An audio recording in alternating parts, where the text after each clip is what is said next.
Hello, welcome back for another video. There has been a lot of Ark news released the past few months. Some we all know and maybe some you don't know. In this video, I'll be showcasing everything we have to look forward to in 2024 in the world of Ark Survival Ascended. So without further ado, let's get straight into it.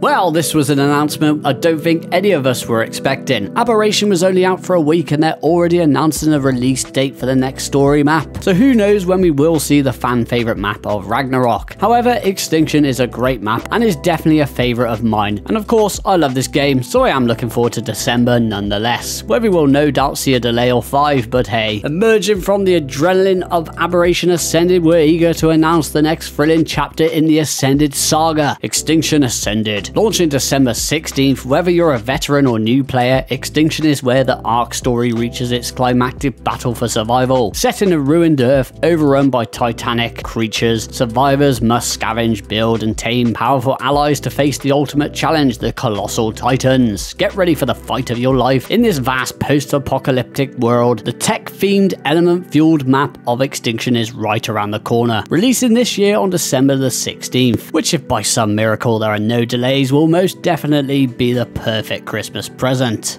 And with the release of Extinction comes many more other new features. Of course, I do have to mention the map exclusive creatures we have come to love so much. Extinction introduces two of my favourite creatures in the entire game, the Snow Owl and the Gacha. I'm addicted to loot, so I can't wait to have the Gacha back in the game. More new creatures will include the Managama, not sure if people will be glad to see it or not, the Gas Bags, the Velonosaur, another personal favourite of mine, the mechanical creature, the Enforcer, the Mech and Mega Mech, and of course the Mighty Titans will make their return. I can't wait to see all these creatures and mechanical beasts in the Unreal Engine, plus to see if they change anything about them or give them mini TLCs like we saw with the Scorched Earth exclusive creatures and also the Aberration exclusive creatures. For example, the Morellatops was given the ability to irrigate your crops for you and had changes to its water tank, and a mini TLC example for Aberration was the Basilisk and Carcados now able to breed. So hopefully we get to see more exciting changes with the Extinction creatures.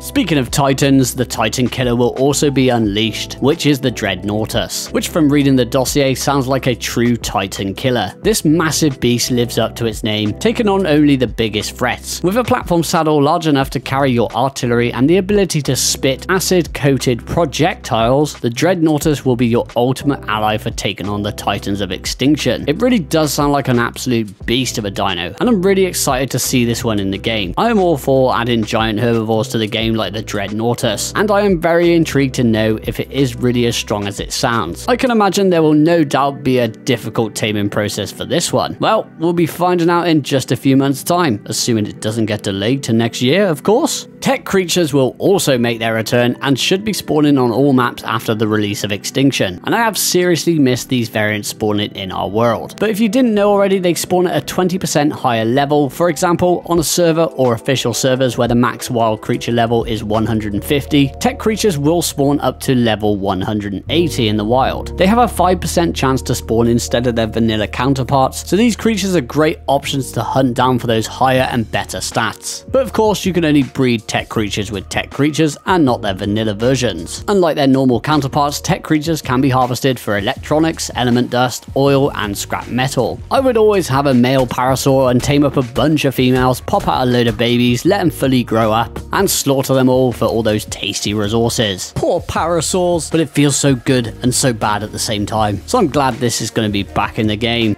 Following on from this, we have element dust, which will also be added in abundance on Extinction. It will allow us to craft element on the go in our inventory, which in ASE requires 1000 element dust to craft one unstable element, which of course will spoil into standard element. And with the addition of TEK Creatures, this gives players the option to craft element on maps like the Island, Scorched Earth, and the Center, where the only way to obtain element is through defeating bosses. And this is always going to be a win-win for any player. Another win-win is that if you are looking to rent your own Ark server, have no fear, Nitrado is here. My creator link will be in the description of the video and in a pinned comment, which will take you directly to the server options you can purchase. Now let's get back into the video. Also, with the release of Extinction will mark the end of the road and the final installment of the Bob's Tall Tales DLC. The Mad Max themed DLC pack is the one I was probably most hyped about, where we will be able to traverse Extinction in what is stated to be a modular built battle car. Very intriguing, considering the only drivable vehicle in Ark was the TEK ATV, which, let's be honest, was a monstrosity to drive. The wheels didn't even go round and round, which made it look even worse than what it already was. So I'm very excited to see what these battle cars look like in the Unreal Engine remastered glory. More awesome Mad Max themed skins will no doubt be arriving with this one, where we can redecorate our bases to look like a post-apocalyptic outpost just like we see in the films. Clash with rival tribes in a battle for dominance using the territorial ownership structures, or search for lost tech traits to further upgrade your weapons with the help of your own goodest pup. But it sounds like we will be getting a creature in the form of man's best friend, which I mean sounds pretty awesome. I always did enjoy having a pet hyena around my base, but it would be nice to have the real thing, you know? But if this is some sort of dog that follows you around, you may want to fix the creature AI pathfinding. I actually do feel like I missed the ASE creature pathfinding, to be honest. With the tech traits, I'm not really sure what that is. Maybe it will be something similar to the creature traits and gene gun, but instead of traits for creatures, maybe it'll be traits for weapons or something? Who knows? I guess we'll find out soon enough.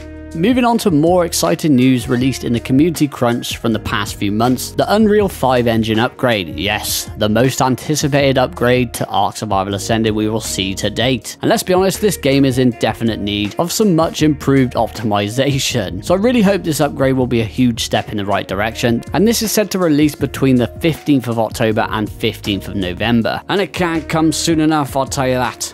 Nekatus, the creator of Fjordur, Svartalfheim, and I do believe Falgero, has a new mythological map Astraeos, which is right around the corner. A Greek-inspired world spanning a massive 264 kilometers squared, which is huge, where majestic mountain ridges and marble-like cliffs give way to white beaches and a paradise of cherry blossoms in a full Sakura biome. Explore ancient Greek ruins and temples, or sail vast oceans with custom Greek ships, face off against powerful new bosses, alpha dino variants with enhanced loot, and a fearsome mini-boss lurking in mysterious caves, which could potentially be this thing. Like, what the hell is that? That is probably the last thing I want to run into at the end of a cave run. Well, sign me up. That sounds like everything I love in Ark. Mini-bosses, new bosses, ruins, temples, enhanced loot. You can't ask for much more there. Prepare for mythological enemies hiding in the shadows while gearing up with your custom cosmetic skins and standalone mods for structures and ships to make you feel like King Leonidas going into battle. Astraeos free version will launch on October 10th, 2024, which is roughly around 2 weeks from today, and will be available for crossplay with a premium version releasing later in the year. Be sure to check out Ras Clark's video where he begun his journey through the beautiful world of Astraeos. The map does look great, and it feels like such a breath of fresh air as opposed to the official maps in the game, and I can't wait to explore it myself.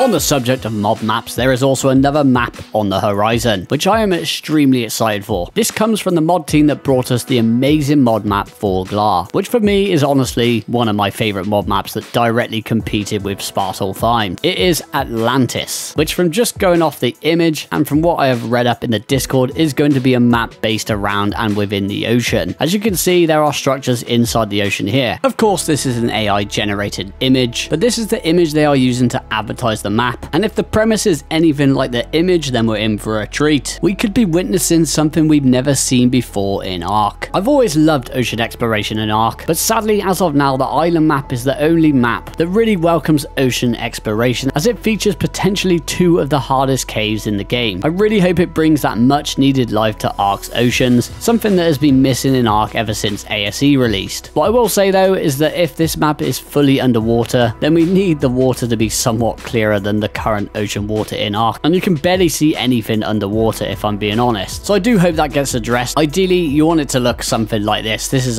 when you go into photo mode in the underwater bubble on the center map, there is a sweet spot you can find when stood on the edge of the bubble where you can see clearly now the water has gone. And if this map looks like this underwater, it's gonna be phenomenal. This map is said to be releasing at the end of October. It is also stated that it will be premium, so if that is the case, expect to see me reviewing that map in the very near future. I cannot wait to see what this map is all about. It looks like October is going to be a great month for Ark, in terms of mod maps at least. Next up we have the Ark Editions creatures. This is speculation, but I am hoping for another creature to be added before the release of Extinction. For example, the Ceratosaurus and Surfactinus were both released around May the 18th, and then the monster that is the Deinosuchus releasing July 17th. So that is basically a gap of 2 months, and being as Extinction won't release for another 3 months, I do believe we will be due another Ark Editions creature. However, there could potentially be a slight giveaway as to which creature we will be getting next from Ark Editions, as when using the gene scanner from Bob's Tall Tales DLC, you can search for creatures with it and the Archelon actually appears on the list of creatures. So it's pretty sus that it appears in-game when it doesn't even exist in-game. And this is also without any active mods running. So I'm highly anticipating that the next Ark Editions creature will be the Archelon, which will no doubt be an awesome new creature, adding some more life to the ocean and the beaches of Ark. Like I said though, this is just speculation, as it has been 2 months now since the release of the Deinosuchus. So with all that compiled evidence, and if it is the Archelon, hopefully it will arrive in the next month or two. But of course, no one actually knows until they announce it. And to close out the video, I am speculating even more so with the much anticipated Primitive Ascended Overhaul mod, which they have changed the name to Ark Medieval Guilds and Goblins, so that the mod is not confused with Primitive Plus. This actually did have an original release date of July this year, which of course didn't happen as they were not ready to release the mod and stated that there was still a lot of work to do with it, and that they want to fully test it before releasing it, which does make sense. I think we can all agree that it's best to delay things until they are ready to be let out into the world. This mod does look amazing though. If you enjoyed Primitive Plus from ASE, I'm sure you are bound to love this mod, focusing on the more primitive side of Ark. I loved Primitive Plus, but yeah, it didn't have the support it deserved and was kind of just left out to dry. I'm pretty certain we won't see this mod this year, but I did want to mention it again, as it has been rather quiet and I haven't really seen any kind of information on it. We can only hope to see it come to Ark very soon. It's probably the thing I'm hyped about the most since the release of ASA, and that is going to be the end of the video. Hopefully I got you hyped for all the new cool things coming and potentially coming to ASA this year. And if you did enjoy the video, please don't forget to like, share and subscribe for more Ark content, and chuck down a comment. Let me know what you are looking forward to the most this year, and I'll catch you all in the next one. Take care, goodbye.